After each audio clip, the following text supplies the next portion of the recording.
नमस्कार माझ्या मैत्रिणींनो, मी अश्विनी आशूज लाईफस्टाईल चॅनलमध्ये तुम्हा सर्वांचं मनापासून स्वागत करते.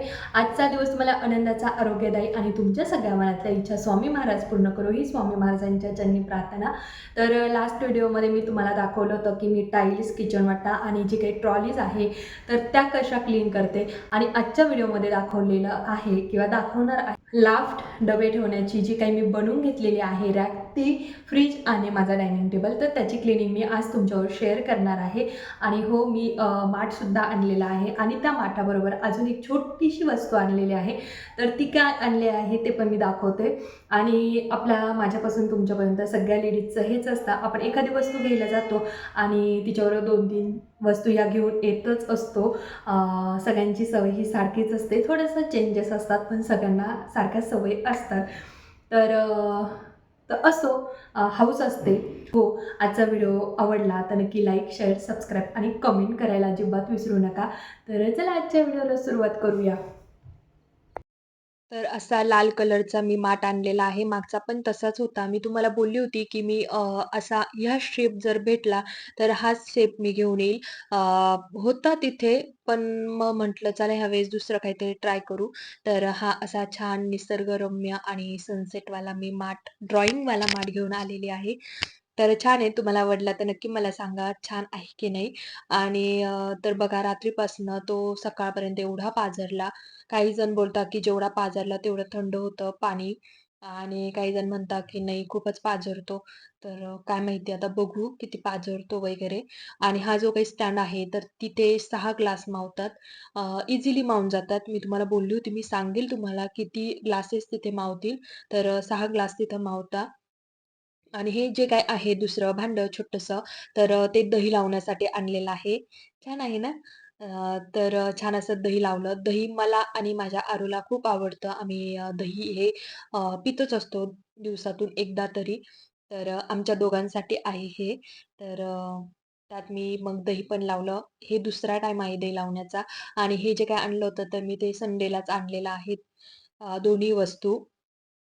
त्यानंतर चला आपली ही क्लीनिंग. तर सगळं मी मागच्या वेळेस तुम्हाला जसं सांगितलं, की मी काही मधलं सामान काही सगळं काढणार नाहीये, कारण सगळी क्लीनिंग ही ऑलरेडी झालेली आहे.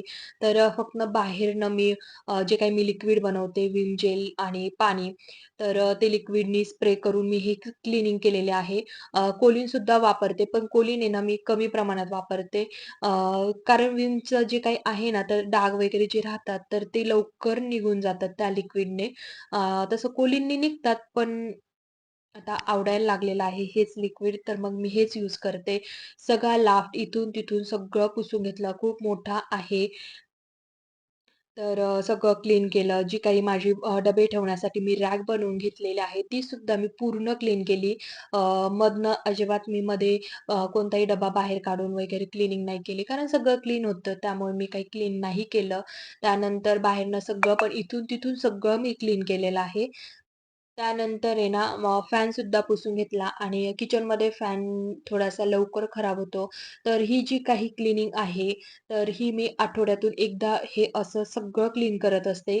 आणि जसजसे डबे जेव्हा संपतं डब्यामधलं सामान, तर तो डबा जसा मोकळा होईल तसा मी घासून आणि पुन्हा ठेवून देत असते. बरणी असो, डब्बा असो किंवा कोणतंही कंटेनर असो, तर जेव्हा ते संपतं त्यातलं सामान, तर ते धुवून स्वच्छ सुकवून आणि पुन्हा मी ठेवत असते. त्यामुळे मग असं नाही होत, की अ, खूप घाण झालं वगैरे. आणि आठवड्यातून एकदा क्लीनिंग असते. आणि त्यानंतर हा जो काही डोअर आहे, तो मी आतनं बाहेरनं एकदम स्वच्छ क्लीन करून घेतला. हे सगळं काम आवरेपर्यंत मला 5 वाजून गेले होते. आणि मग 5 वाजता चहाचा टायमिंग सुद्धा होणार होता. तर थोडी फ्रेश झाली आणि मग मुलांना सांगितलं, "चला टिफिन आणून द्या तुमचे, म्हणजे मग ते घसून जातील चहाच्या भांड्यांबरोबर." मग जी काही भांडी होती ती लावून घेतली मुलांशी गप्पा मारत-मारत. आणि ज्या काही वस्तू इकडची-तिकडे होत असते, शक्यतो हे चमचे वगैरेच इकडचे-तिकडे होत असतात. मुलं आहेत कधी कातर घेऊन जातात, कधी चाकू नेतात, कधी चमचेच घेऊन जातात आणि श्लोक घेत राहतो खेळणी खेळण्यासाठी. छोटे-छोटे जे काही चमचे वगैरे आहेत, तर तो खेळण्यासाठी घेत असतो. तर त्या वस्तू इकडे-तिकडे होतात. पण जेव्हाच्या तेव्हा ठेवून दिल्या का मग नंतर पसारा होत नाही. मग सगळी भांडी लावून घेतली. नंतर चहा ठेवला, आम्ही चहा पिला आणि नंतर हे जे काही आहे, आता मसाल्याचा डब्बा वगैरे घासलं होतं. मग सगळं सामान त्यात भरून वगैरे ठेवणार आहे, पाणी आणि नंतर असं करते करेपर्यंत संध्याकाळ झाली होती. त्यानंतर मग ही जी काही भांडी होती, ही जी काही Mishoवरनं मी शॉपिंग केली, कंटेनर जे काही मागवले आहेत, तर ते मी स्वच्छ घासून सुकवून ठेवले आणि नंतर स्वयंपाक वगैरे झाल्यानंतर मी संध्याकाळी छान असा ते आवरायला घेतलं. सगळ्या कंटेनरमध्ये ना आता वस्तू ठेवणार होते, भाजीपाला आणि अशी जेव्हा एखादी नवीन वस्तू येते ना, मग यात काय ठेवू? अ, कसा ठेवू? काय-काय ठेवू? तर याच्यामध्येच भरपूर वेळ गेला. तर मग म्हटलं चला जे काही आपल्याला रेग्युलर लागतं, कोथिंबीर असो, मिरची, त्यानंतर आलं आणि कढीपत्ता तर ह्याच वस्तू ठेवाव्या. म्हणजे कसं एकच आपण बाहेर कंटेनर काढलं, की त्यातच आपल्याला सगळ्या वस्तू भेटतील आणि हे जे काही आहे ह्या वस्तू कढीपत्ता किंवा मिरची, कोथिंबीर तर हे दररोज लागतं आपल्याला सकाळ असो, संध्याकाळ असो. तर दररोज त्या आपल्या स्वयंपाकामध्ये ह्या गोष्टी आपण वापरत असतो.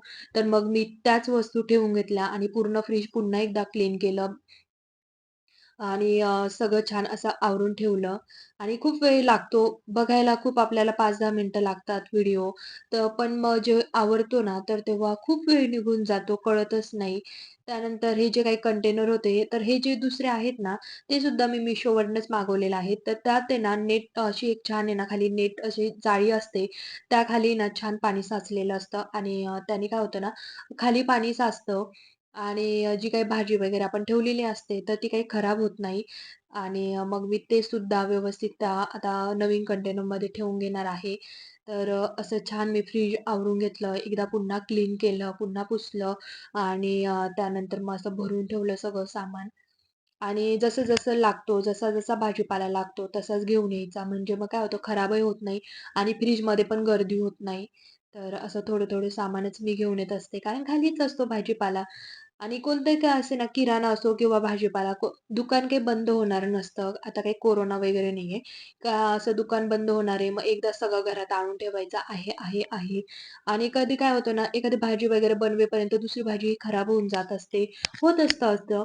त्यापेक्षा जसं लागलं तसं आणायचं आणि तसं छान फ्रेश वापरायचं. अशी तर माझी सवय आहे आणि तुम्हाला पण माझ्या मते भरपूर जणींना ही सवय असेल, जसं लागलं तसं आणायचं. तर अशीच ही सवय असावी सगळ्यांना. पण काही जण खूप सारं भरून ठेवतात, मेंबर जास्त पण असतात. असो.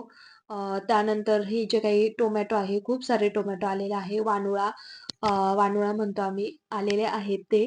तर वानुळा आहे तो, तर ते सगळे असे बॅगमध्ये ठेवले. आता एक दिवस टोमॅटोची चटणी बनवली, की मग ते थोडे कमी होतील. आणि नंतर हा आहे डायनिंग टेबल तर तो फोल्डिंगमध्ये बनवून घेतलेला आहे. त्यामध्ये अशी छान आहे ना फोल्डिंगमध्ये का बनवला तर मग अशी सेपरेट आहे ना रॅक मला बनवावी लागणार नाही. जे काही हे डबे वगैरे आहेत, ज्या काही बरण्या सॉरी बरण्या आहेत, तर त्यांच्यासाठी सेपरेट मला ही काही रॅक किंवा असं स्टोरेज बनवावं नाही लागणार.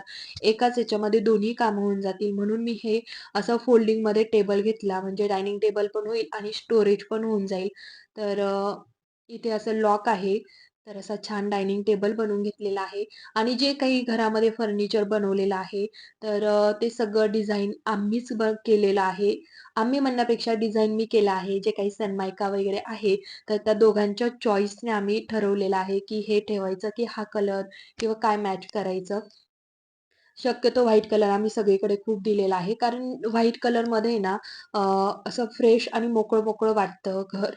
तर व्हाईट कलर जे आहे, तर त्या किचनच्या ट्रॉलीला व्हाईट कलरचं जे कॉम्बिनेशन आहे, तर ते खूप सुंदर मॅच होतं आणि रूम पण अशी मोकळी-मोकळी वाटते. जेव्हा आपण व्हाईट कलर जेव्हा घेतो, तर असं मोकळं-मोकळं वाटतं आपल्याला रूम आणि ही सुद्धा रॅक अशी छान बनवून घेतली आहे. कारण नेहमी लापमध्ये वरतून आपण डबे नाही काढू शकत. प्रत्येक वेळेस खुर्ची घाई पण असते आपल्याला. प्रत्येक वेळेस खुर्ची घ्यायची आणि वरचे डबे खाली कर, वरती कर आणि घाई-घाईमध्ये नाही जमत. तर त्यासाठी आणि ही फ्रिजची जागा होती पहिली गोष्ट म्हणजे. पण मग मी तिथे अशी छोटीशी रॅक बनवून घेतली. तर फ्रिज कसं आहे, आपण कुठेही ठेवलं तरी आपण वस्तू हे करू शकतो. पण मग नेहमी कंटिन्यू मी लापमधनं वरती खुर्ची घ्यायची आणि डबे काढायचे तर नाही होत घाई-घाईमध्ये पॉसिबल ते. तर मग अशी छान डब्यांना रॅकसुद्धा बनवून घेतलेले आहे. तर असं छान माझं सुंदर असं किचन आहे. तुम्हाला कसं वाटलं नक्की मला कमेंट करून सांगा.